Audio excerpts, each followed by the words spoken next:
DW Africa Link.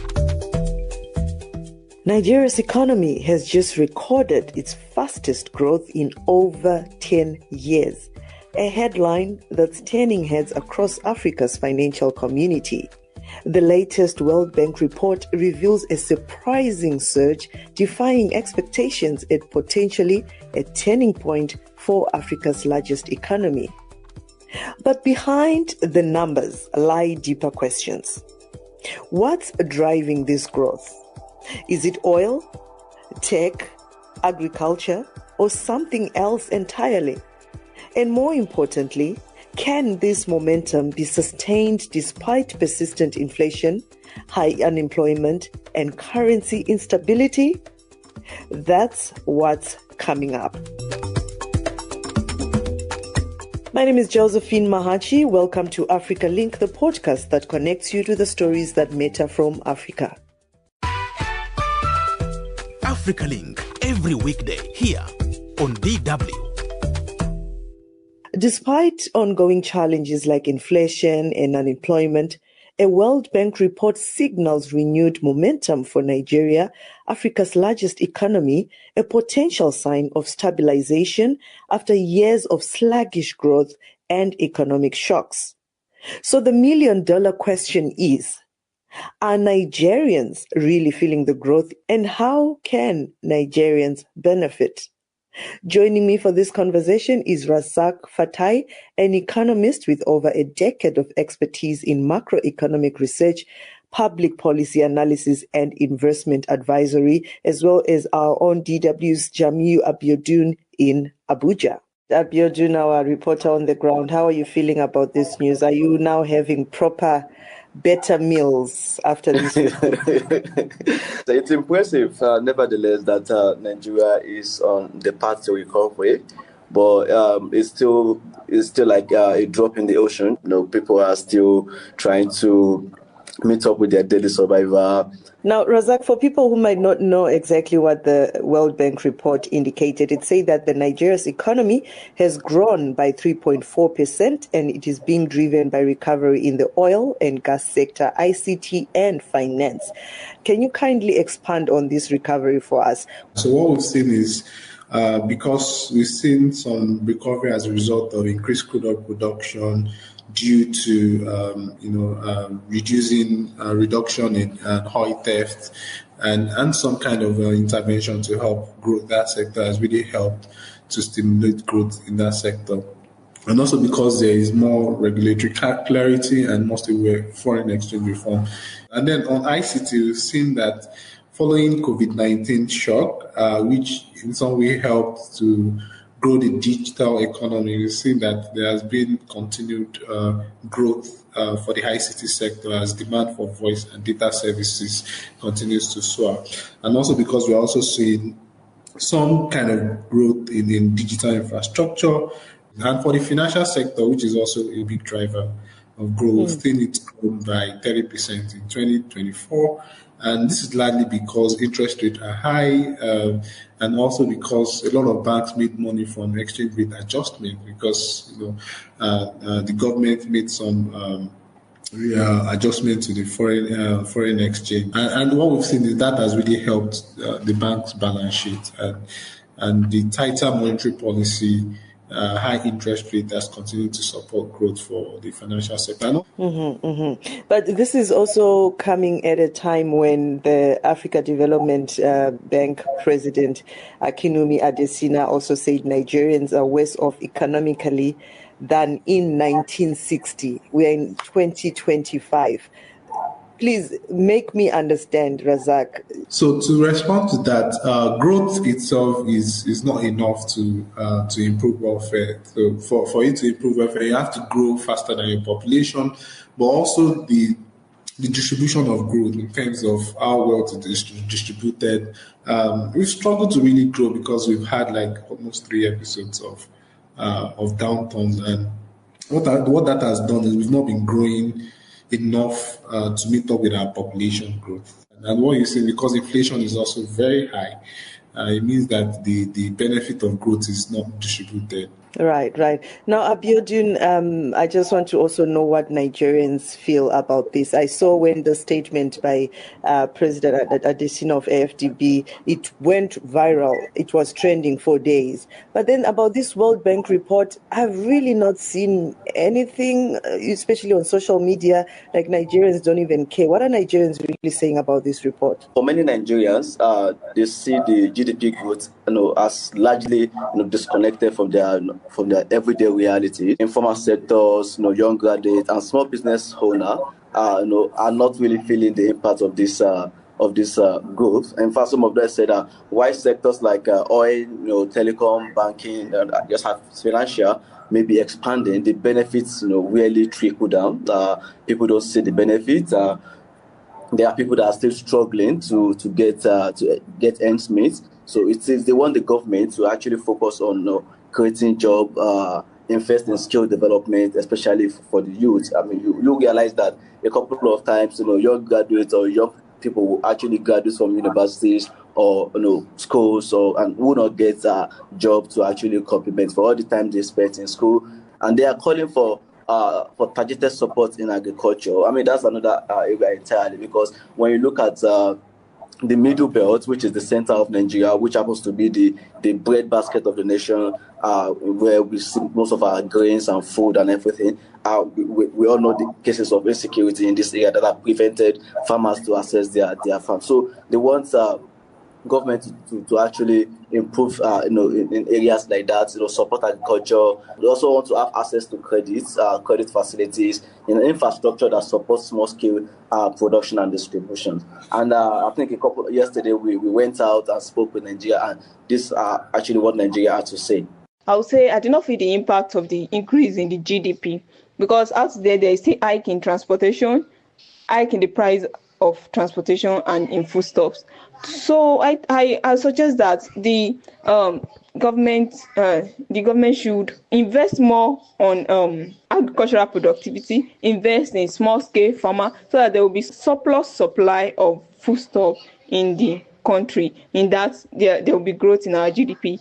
The government needs to strengthen accountability. I don't agree that the economy is improving, because since the new administration has assumed power, the inflation has been on record high. The purchasing power keeps getting weaker day by day. Now, Razak, just to find out also from you, how sustainable would you say this growth is, considering that over the years, the oil and gas sector has been plagued by many challenges, such as regulations and enforcing of new policies? Okay, so while Nigeria's oil sector has shown signs of recovery, as you mentioned, its sustainability is of concern. And this is because domestic issues like regulatory instability, oil theft, and underinvestment are things that we're still really worried about for the sector. And externally, when you look at the external environment, oil price volatility, as recently we see crude oil prices drop because of the trade tension that was occasioned by the U.S. United States government, and also unplanned increases in OPEC output has also affected oil prices. So all of that means that the oil economy will continue to struggle. Long-term stability would really depend on continued improvement in governance, continued diversification of the economy, a clear energy transition plan, because we still largely depend on oil. So we need to diversify beyond oil. Razak, the other point from this report that is making me wonder is that it actually indicates that the best performing sectors are finance. You've explained on finance, but also ICT. However, these are really not sources of mass employment in Nigeria. But is this accurate, honestly? And if so, what is the government also doing to bridge the gap? It's actually accurate that they are not sources of mass employment, because these sectors are supposed to be catalytic. They are not like the base of employment itself. Finance is supposed to provide credit to critical sectors to grow. ICT is also supposed to help improve efficiency across various sectors. And what we've also seen from past studies is that most ICT firms don't actually employ a lot of people. You can have a programmer that a software programmer and a few other people producing generating opportunities as high as what you would see maybe 10, 20 or 100 people would have to work hard to do in sectors like agriculture. That said, we see that most Nigerians still work in low productive sectors like agriculture and the informal economy. And the digital skills required to actually enter the ICT sector and finance are still out of reach for the majority. But to your question on what government is doing, we've seen a lot of traction in what government is trying to do to close this gap.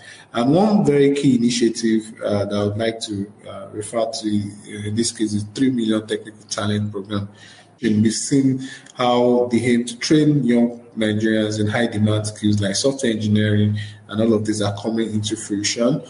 And this is particularly key because Nigeria could have the advantage to explore more opportunities in exports, tech-enabled services. And in addition, we've seen policies like National Digital Economy and E-Governance Bill, broadband expansion, and digital public infrastructure also laying the groundwork for to unlock opportunities in this sector. However, for real impact, these programs must scale faster.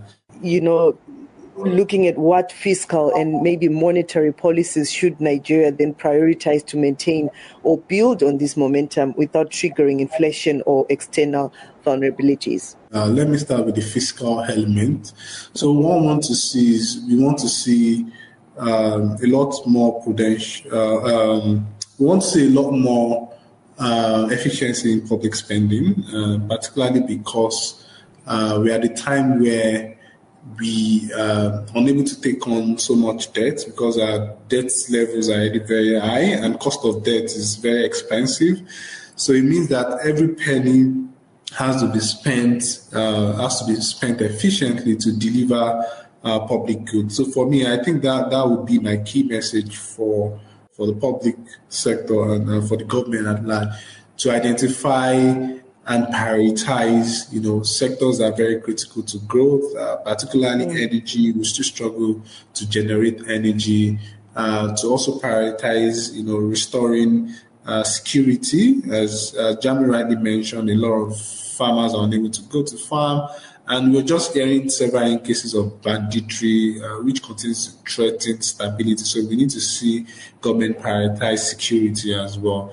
And lastly, I would say that we need to identify, unlock growth in critical sectors like agri-food system, in a way that helps us to begin to build opportunities for export. And also, if possible, if we can begin to unlock opportunities in our critical mineral sector as we try to work on our energy transition. So I would say that these 4 areas are very critical to help to continue to unlock more opportunities for growth. And on the monetary side, we want to, because inflation is still very high, we would hope to see the central bank continue to maintain its tightening stance to keep interest rates, high enough to rein in inflation. But also we want to continue to see predictability in terms of how interest rate is set, how monetary policy and exchange rate is managed. So we want to continue to see that transparency. Yeah, Biodun. So I just wanted you as a reporter to provide realistic view of vulnerabilities in the economy whenever you report on these or talk to Nigerians. What are the biggest risks or challenges that could derail this growth going forward? I think some factors that could actually derail this the current growth. We will look at insecurity in the north particularly, and not only in the north. And in every part of Nigeria, we have the southeast insurgency issue. Secessionist issue in the southeast and also in the north. So the violence in the north and continue to disrupt agricultural outputs. Some farmers are still unable to access their farms in most of northern Nigeria. Some of them have to pay protection fee to terrorists. There are also communities that have been displaced, disrupting the economy in these communities as well. We can as well say for most rural communities in the north, most of these communities have been displaced. So, and what this means is that it's actually discourage, investment in this area and in rural development. When you look at road construction in some of this area to actually protect value chain and move goods and services out of this area, some of these roads are actually being manned by security operatives to protect civilians. So when these are not in place, it actually deter or discourage potential investors from from investing in rural development. So Right. we also have a mismatch in skills and the number of youths that we produce annually in Nigeria. We realize that some of these graduates that are coming out do not really have the skill sets to actually match the demand. Some of these jobs are probably soft targets, looking at young graduates that are coming out, but some of them are not really built with what the skills required to actually navigate the labor market. That is even in addition to the fact that there are no enough jobs for many. So we have a weak infrastructure as well. Power is still a problem in the country. Poor road network and limited access, internet access in some of this, especially rural community, is still a big challenge that might probably stifle that productivity. So these are some of the factors that we probably think that might, impede this current growth that has been recorded in the country GDP. Right. Now, Razak, as we wrap up our discussion, there are other sectors that I always I admire Nigeria for. We're talking of sports. Most of the footballers out here who are legends are from Nigeria. We're talking of entertainment, the Nollywood. I'm just wondering also if the country could invest in growth when they're looking at these sectors so that that can even also contribute to the growth of the GDP for the country. Okay, I strongly agree with you because, in fact, from some of the previous study that I have done, some of the critical sectors that could really create opportunities for Nigeria's STEMing youth include the creative economy, coming after sectors like food system, food system. So what we see in that space, because it's also very broad, the fashion industry, there's a lot of potential for us to tap into the fashion industry in a way that we access global market to sell our clothes, to sell our fashion, but also, like you said, the music, entertainment, movie industry. There's so much potential for our movie industry to grow and mirror what we're seeing in the music industry, because which have kind of seen some significant growth in the last. And in fact, there are projections that we could be able to create millions of jobs between now and 2030 if we really support this sector. However, to unlock this growth, one critical element that we'll have to deal with is issue of intellectual property right, and lastly, we need to grow the capacity of our youth in a way that they have global standard skills to be able to really transform all the creativity into marketable product that is acceptable globally. So I think those are the areas that we need to take some actions. Razak Fatai, an economist with over a decade of expertise in macroeconomic research, and DW's Jamil Abiodun in Abuja. Many thanks for joining us. At the Africa Link podcast, we always look across the continent to see how the stories we are dealing with play out or at times even overlap. Given that Nigeria is one of the most populous countries, how is this growth being replicated in other sub-Saharan countries? DW's Lucy Riley joins us now to explain how regional rival Ghana's economy has been faring. Take it away, Lucy. Yes, thanks, Josie. I actually have some surprising findings. I've been speaking with Dr. Richmond Frimpong. He is the Advisory Board Chair at Financial Literacy Africa. According to Dr. Frimpong, Ghana's growth is actually more impressive than Nigeria's. Nigeria has recorded one of its biggest growths compared in the last decade. But in terms of percentage upticks, Ghana's growth is still higher in percentage terms. But in terms of size, Nigeria is 6 times bigger. And in terms of 5-year average growth, Ghana is about 2 times better than Nigeria, because Ghana globally in terms of average growth of about 5 years. Ghana is just scoring just about 37th on the world ranking. Nigeria is doing in excess of 130. Nigeria is oil dependent heavily. The services sector, which is largely finance and technology, contribute about 57% of their GDP growth. If you look at Ghana, Ghana appears more diversified than Nigeria. So it is dependent on commodity, and it's a mix of oil, gold, and cocoa. Unlike Nigeria, that is a mix of largely oil dependent, and then the services sector contributing about 57%. Even on what you've just talked about, that Ghana's growth has been larger, in the last 5 years. The World Bank report on Ghana, published in February this year, highlights that Ghana had a GDP growth of 6.8% annually in the last decade. And this was driven by oil production, but also debt accumulation, leaving the country highly vulnerable to global shocks. What needs to be done to stabilize the Ghanaian economy? Right, and that is very true, especially in the times where Ghana finds itself.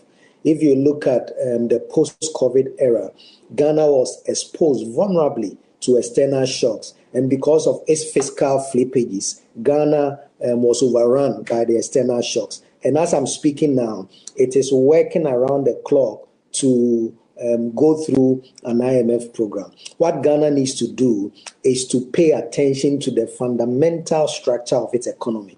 At the moment, it is still not very healthy.